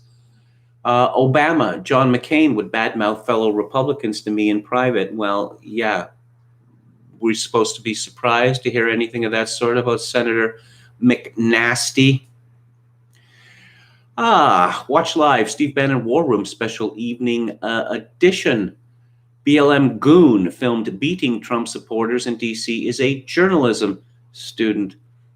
Kel Surprise, breaking Pennsylvania Supreme Court rules against Trump campaign. Okay, and specifically, let's hear the latest from Donald Trump. Second Georgia county finds thousands more votes. Majority are for Trump. It is now 14 days since the election. How is it possible for new votes to be found if these votes were not in some way hidden or abandoned? Trump tweeted an hour ago, the only thing secure about our 2020 election was that it was virtually impenetrable by foreign powers. On that, the Trump administration takes great credit. Unfortunately, the radical left Democrats, Dominion, and others were perhaps more successful. Dominion is a Canadian company, is it not? So that could be seen as interference by a foreign power. The recent statement, Trump tweets by Chris Krebs on the security of the 2020 election, was highly inaccurate in that there were massive improprieties and fraud, including dead people voting, poll watchers not allowed into polling locations, glitches in the voting machines which change votes from Trump to Biden, late voting, and many more. Therefore, effective immediately, Chris Krebs has been terminated as director of the Cybersecurity and Infrastructure Security Agency. How about that? I guess sometimes it takes an attempt to steal an election to get a whole bunch of people who should have been fired a long time ago fired. This is from RT. Biden aide says federal government must sign off on transition this week after process freezes. Oh, must. As Queen Elizabeth I famously said, little man, must is not a word to be used to princes.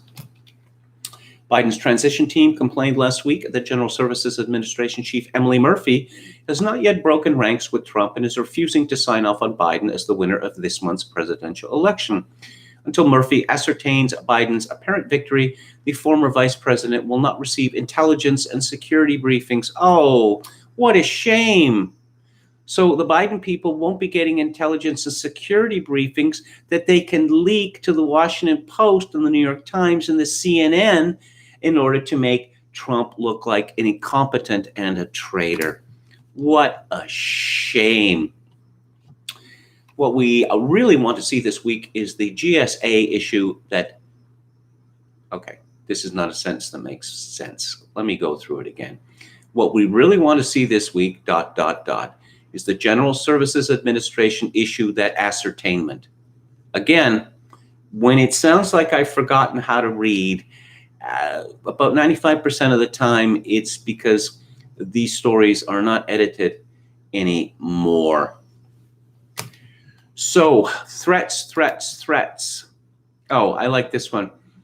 This is from the U.S. Sun. Joe Biden slammed Donald Trump for playing golf as the COVID stimulus package stalls and says more people may die if we don't coordinate a transition. Biden was asked by NBC's Jeff Bennett what the biggest threat of Trump refusing a smooth transfer of power would be. More people may die if we don't coordinate, Biden told reporters. It would make it a lot easier if the president would participate, Biden said. I am hopeful that the president will be mildly more enlightened before we get to January 20th. Golfing. Well, Barack Obama loved to golf. In fact, every president since William Howard Taft has been a golfer. I'm trying to think of exceptions. I can't. Even Calvin Coolidge liked to golf. Seems to me that to attack golf is, how shall I put it, anti-American. Oh, and this is too funny. From John Binder at Breitbart. Executives from Fortune 500 corporations say they're planning to intervene if Democrat Joe Biden is not inaugurated into office by January the 20th, 2021. A report by CBS News states that in a conference call late last week, Fortune 500 executives were planning to step in on behalf of Biden to pressure Republican lawmakers if President Trump holds up the former vice president's transitions. What are they going to do? They're going to intervene how? Are they going to slap more rainbow stickers on their logos? Is that how they are going to intervene? Neil Terry says, you need the diversity to vote for free shit no matter what. And then psychopaths in charge can buy unlimited power to force degeneracy with a pittance of food stamps and race pandering. Hikma Warrior says, seems NPR isn't even hiring biological men nowadays. The 1A morning show is horrible. Media Hits says golf is the same dumb joke repeated to make fun of presidents as its supposed pastime of the rich. Well, let's see. Presidents Eisenhower and Kennedy were playing golf regularly during some of the darkest days of the Cold War. This is a myth. Oh, the president's at his desk 20 hours a day. Doing what? Exactly. It's been my own experience, personally, in observation of myself and others working long hours, and the experts will back me up on this, that merely putting in the hours, it doesn't work. Because working too long, too hard turns your brain to mush. And you become capable only of exceedingly short-term thinking. Not possible to think about the big picture when you are anchored to your desk 16 hours a day. Again, what could you possibly be doing all that time? Reading every briefing book? Is the idea that the president of the United States is supposed to be able to hold innumerable numbers of facts in his head? What's he going to do with those facts anyway? A man's got to try to relax and reset somehow. Yeah, weren't we all told about the wonders of lateral thinking some years ago? There was some guru in this sense. He may have been European, talking up lateral thinking. No, but lateral thinking is true. Wilmore Kendall, the famous political philosopher, he owned a farm, and he was people used to bother him about the fact that he had a pickup truck, and he would drive stuff that he needed for his farm back and forth, and they'd say, like, why are you wasting your time doing this? You could get other people to do it for you. And he said, I write my essays and lectures while I'm driving back and forth in my pickup. I mean, not literally, but it gave him time to think, because driving on country roads is an activity that doesn't require a great deal of thinking. Okay, so Sidney Powell, she of the release, the Kraken. This is published by Kane on Citizen Free Press. And Sidney Powell was on Rush Limbaugh's show with Mark Stein filling in. She said, I've got a firsthand witness. In fact, I've just emailed you an affidavit from a witness who can now be used publicly. It's redacted in some places, but he was present for the creation of the system for the specific purpose of falsifying election results for Hugo Chavez and then Maduro. They exported this all over Latin America. It's the Smartmatic and Dominion systems that were built to do this very thing, for changing the results of elections. And he realized when things were happening the way that they were here, particularly with the states that suddenly went down, they stopped counting the votes. It was because the need was so great to President Trump that they had to go in and do a separate reset on the machines to have them come out for Biden. Mark Stein asked, "Do you have evidence of this affect? Witnesses to this?" "I do indeed," she said. This is from Vox Day's column. The Washington Post's mischaracterization of the Pennsylvania litigation is so wildly off base as to be almost guaranteed to be willfully and knowingly dishonest. And so the Washington Post said that they dropped this, they dropped that, they dropped everything. It's a shambles. And Vox Day comments, "To claim that an amended claim is withdrawn is not merely dishonest, it's borderline retarded. As a general rule, claimants amend their claims to strengthen them. If the claims were being withdrawn, that would usually be the result of the entire case being withdrawn." And here's a typical story. This is from ABC News. "Infighting in an attempted coup. Trump team erupts into chaos as Giuliani takes over legal efforts." Yeah. Why would you trust any of these people to give a fair, honest assessment of anything that is happening with the Trump White House or Trump generally since he became a candidate? Have they done so? Have they demonstrated this over the last 4 years plus? No, they have demonstrated exactly the opposite.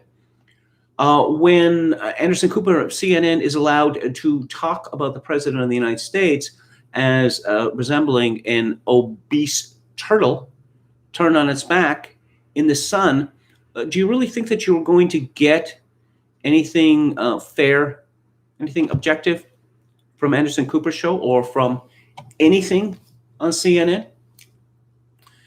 Joel Pollack tweeted the AP fact check that says Donald Trump is wrong about signature matching in the consent decree, but the AP article does not link to the consent decree. Never a good sign. So I decided to check AP's work. And guess what?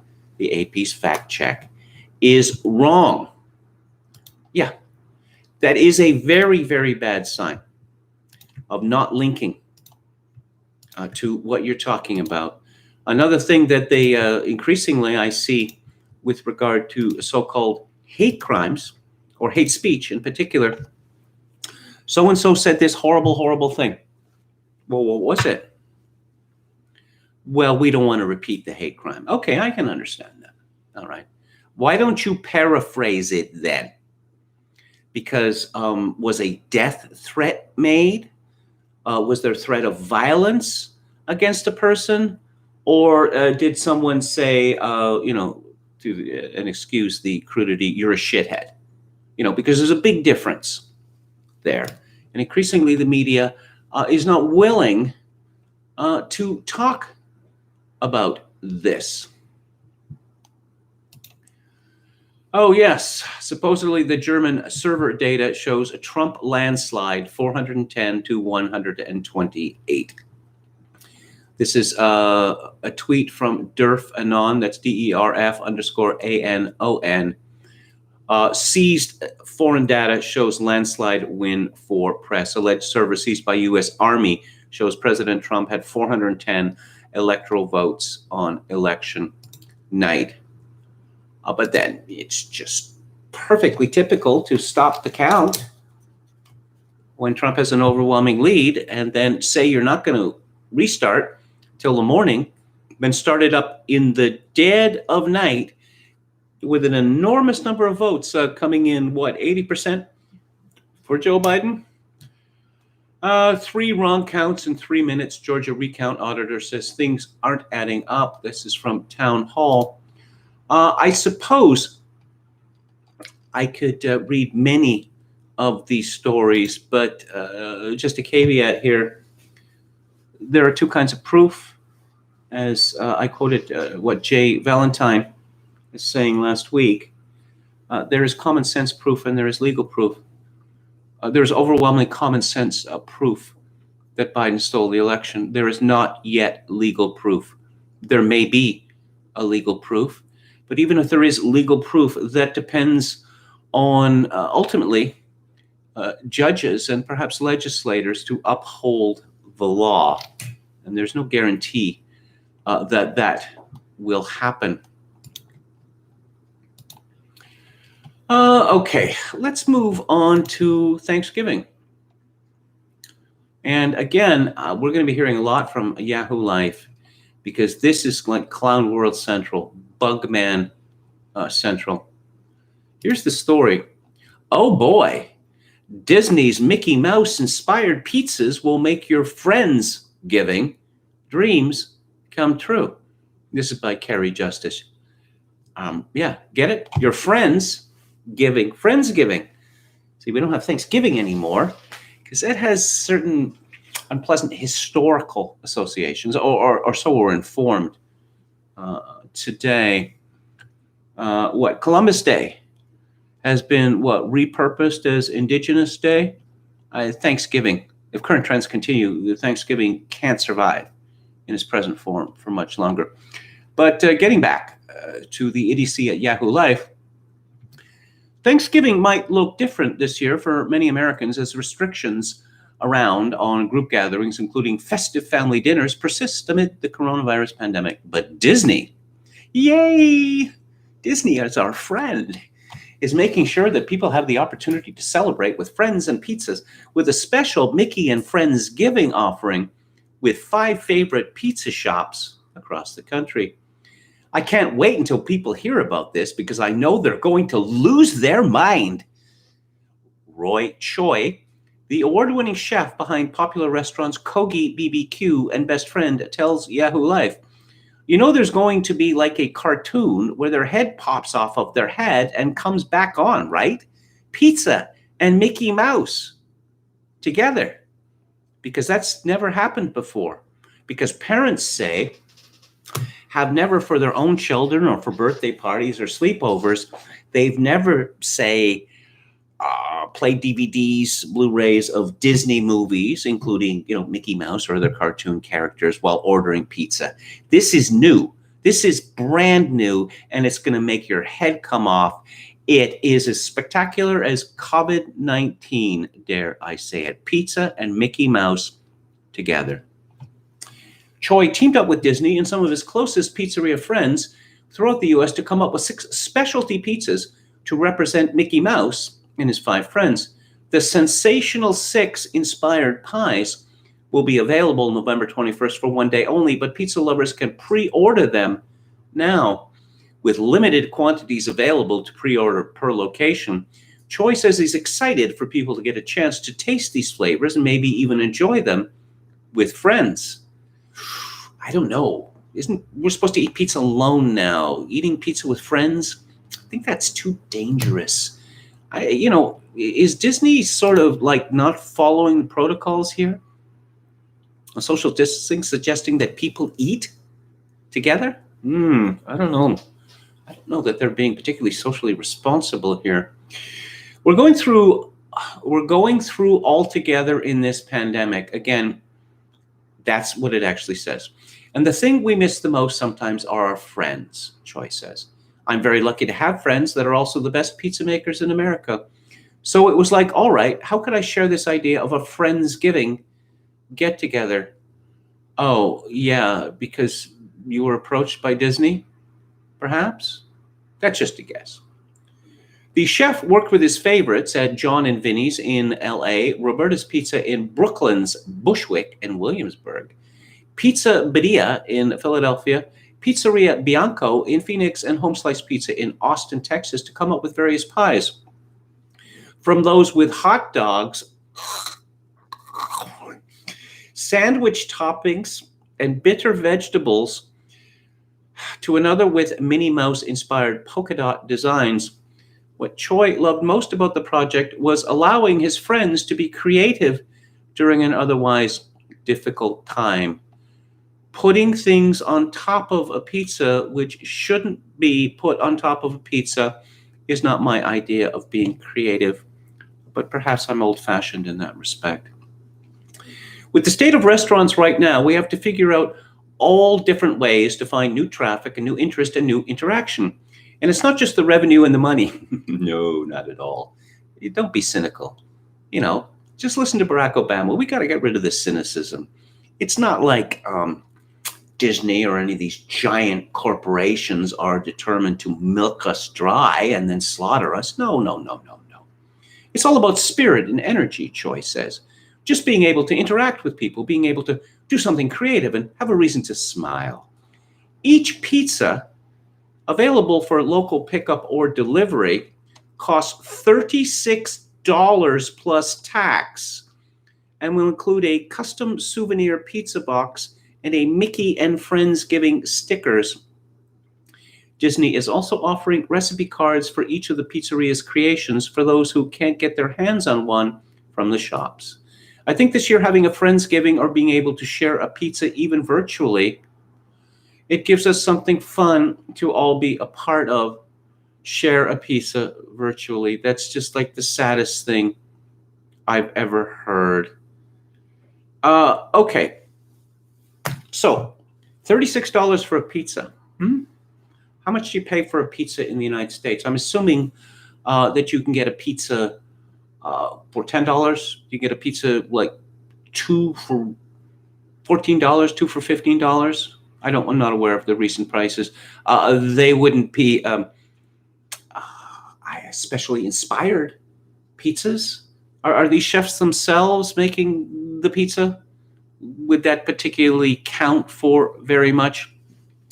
But the way I see it, you're essentially spending, 3 times or more, 3 or 4 times as more for a pizza because it is branded Disney. There's something terribly depraved about this. Does the pizza taste better because it comes in a box that says Disney on it and you get some stickers? I was reminded some years ago, I was in Hudson's Bay, which is a Canadian department store. It's owned by Americans now. But it's the most iconic and the oldest brand in my country. And I don't know, I was in one of the clothing floors and I was looking for something. And I heard and saw a woman go up to a clerk, and she was complaining about T-shirts. And she wanted, to buy a T-shirt or some T-shirts. And so the sales lady, she went over to the Hanes T-shirts, that sort of thing. And the customer said, but they don't say anything on them. Oh, they don't say anything on them. Oh, I see. So when, I don't know, when you're cleaning around your house or you're walking out on the street and maybe you got a windbreaker on or whatever, your T-shirt has to say something. So the saleswoman, I suppose she should have been, upselling right from the very beginning. She showed her to the DKNY T-shirts, Donna Karan, New York. And these are like $50 a T-shirt.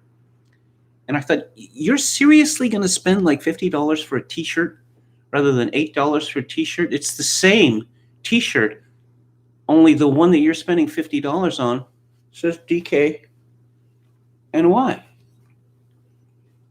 It's as if conspicuous consumption is not involved, then we're not interested anymore.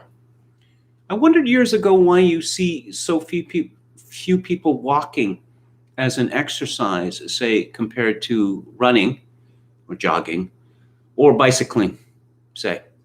And then it struck me it's because of conspicuous consumption. Bicycles are very expensive, and then there's all the gear that goes with being a cyclist. Running, people buy special shoes, they buy special clothing, they have all of these special things, and typically it's very expensive. With walking, typically you just need a pair of shoes, and it doesn't really need to be special at all unless you're going to be walking considerably long distance at a go. But you see, there's no bling factor, there's no showing off, there's no conspicuous consumption involved in walking. Similarly, I wondered Why do we see so many people, particularly women, still wearing spectacles when contact lenses are available? Not the old kind of contact lenses that you had to take out at the end of every day, but contact lenses that you can leave in for a month. So you get completely used to the sensation of being able to see all the time. And then it hit me, conspicuous consumption. That women will spend hundreds of dollars for a pair of designer spectacles, which they will frequently replace, or they will have several different pairs, occasional glasses, you might say. But what does Julia Louis-Dreyfus said on Veep? They're wheelchairs for the eyes. Why would you want to wear glasses? Glasses make you less attractive. How do they make you less attractive? Because when people are looking at you, because they're looking through the convex part of the lenses, they make your eyes look smaller. They give you piggy eyes. But no, see, if you wear contact lenses, then you can't boast explicitly or implicitly about how much money you have spent on your frames. And I guess there's still this enormous amount of excess wealth in America, or money that used to be spent on things like houses and children are now spent on $36 Disney pizzas. What was it? Adam Smith said there's a lot of ruin in a nation. I don't think there's that much ruin left now. One final look at the chat. William Hicks says, why do I get the feeling that Comet Ping Pong is involved in all of this somehow? Your mama says glasses are part of my identity.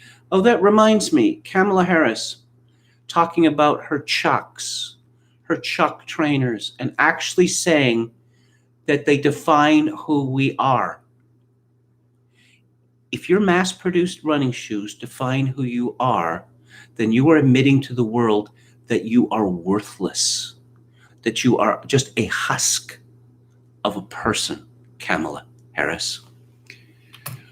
Let's see. Some people, contacts annoy the shit out of me, constantly coming out if I wipe my eye. Joking 666 says, I would suggest that means they haven't been fitted properly. KMG is really reaching with this glasses bit. I don't think that I'm reaching at all. Actually, there's all sorts of problems with glasses. For instance, that they bend angles of everything, that they get smudged, that they get scratched, that they get broken, that people who are really nearsighted, and I'm one of those people who are really nearsighted. I was one of those people who couldn't find my glasses without my glasses. If you are wearing a mask, as so many people are mandated to do now, then your glasses will fog up and you cannot see anything. Typically, and if you go on a bus or a subway on a rainy, humid day, then your glasses fog up as well. As I say, all sorts of problems there. You can get Ray-Bans at Nordstrom's for $59, says Hikmah Warrior. Glasses bad, but cigarettes good, says Anran. Yes, that is my philosophy. Hikmah Warrior says glasses protect you from Antifa acid attacks. Actually, contact lenses do have a secondary effect, which is, there is smoke in the air, there are various kinds of pollutants and the like, and the contacts protect you from that. But I don't really want to talk about glasses too much. My whole point was that I suppose it would have been easy to become angry or just infuriated over this Yahoo life story, but this is the way that we live now, where people are actually patting themselves on the back for paying $36 for a pizza, including a pizza with hot dog pieces on it. Pizza is simple food.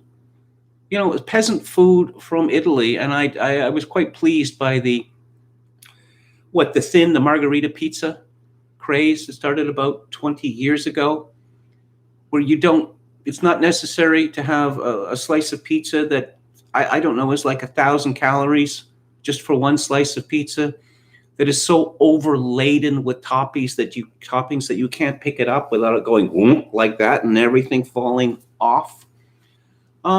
It's light food. It should be light food. It used to be light food, and for a while it was light food again. But oh no, this isn't an ordinary pizza. It's a Mickey Mouse Disney pizza. Yes, and after you've eaten it, it's just like every other pizza. Now, I understand that some people really hate Pizza Hut, Domino's, and the like, and they have their own local pizzerias, which they prefer, and they say that the mass-produced brands are not as good as the ones which are made by locals, and I'm sure they're right about that. But again, you're not paying $36 for these pizzas, are you? Anyway, enough of my rant.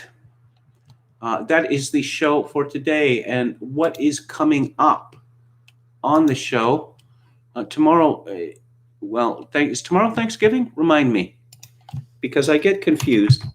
Because we have our own Thanksgiving in Canada, and it is not at the same time as American Thanksgiving. Oh, it's not till November the 26th. Okay, so my show is not going to interfere with Thanksgiving. But coming up on Theater Thursday, we have a very exciting noir film, also a message film, one of the most famous message films ever made from 1932. Is called I'm a Fugitive from a Chain Gang, and it stars Paul Muni, and it's directed by Mervyn Leroy, and it is based on a true story. And November 26th, another American classic, Frank Capra's Meet John Doe. On the book club this week, in honor of Poland saving Europe from being overrun by the communists 100 years ago, we have Norman Davis's history of that war, White Eagle, Red Star, the Polish-Soviet War, 1919 to 1920. And on November 27th on the book club, we have Claire Ellis's The Blackening of Europe, Part 1. So I will be back on the air tomorrow, Wednesday, at 4 p.m. Pacific, 7 p.m. Eastern. If you like the show or any part of it, I would appreciate it if you would click on the like button and subscribe to my YouTube channel if you have not already done so. If you would like to support this show with a donation, very much appreciated, particularly at this time of, trying to ramp up the production values. My PayPal account is Kevin_Grace@hotmail.com. Once again, Kevin_Grace@hotmail.com. If you're Canadian, you can donate directly to me via Interac at kevingrace@shaw.ca. And I shall leave you with this. In these days of social atomization and civilizational collapse, I do dearly hope that you, my dear listeners and viewers, manage to form a genuine human connection in order to ease the burden. Good night.